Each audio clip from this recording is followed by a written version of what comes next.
السلام علیکم قدرمنو دوستانو، امید لرم چې ټول به روغ جوړ او خوشاله یې.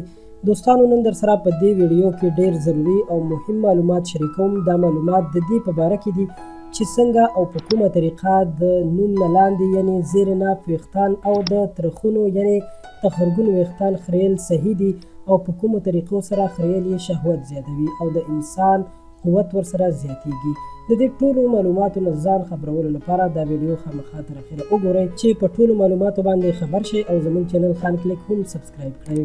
دوستانو، که موږ وګورو نو الله پاک د انسان په وجود کې په مختلفو حصو کې ویښتان پیدا کړي دي چې دغه ویښتان د انسان د ښایست سبب هم جوړیږي، لکه د سر ویښتان او د سړي د ګیرې ویښتان او داسې نور.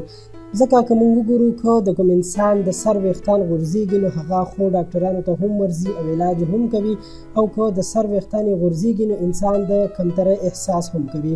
اوس به راشو د نوم نه لاندې ویښتانو په باره کې چې ډېر خلک به داسې فکر کوي چې د نوم نه لاندې یعنی د شرمګاه ویښتان خریل ضروري وي، نو دا خو بې فایدې و. الله تعالی بیا ولې پیدا کولو او الله تعالی داسې هم کولی شو چې انسان یې بغیر د دغه ځای د ویښتانو نه پیدا کړی و. خو دوستانو، هیڅکله هم په انسان کې یو څیز بې فایدې نه دی او د هر څیز ډېرې فایدې کیدلی شي.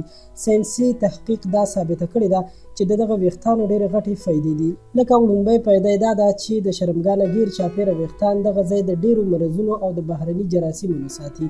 دویمه فایده دا ده چې دغه ویښتان د انسان د شهوت راتلو کې ډېر اهم کردار ادا کوي او شهوت راتلو لپاره د وینې گردش پیدا کوي او انسان د کوروالي په دوران کې یو خاص قسم لذت محسوسوي.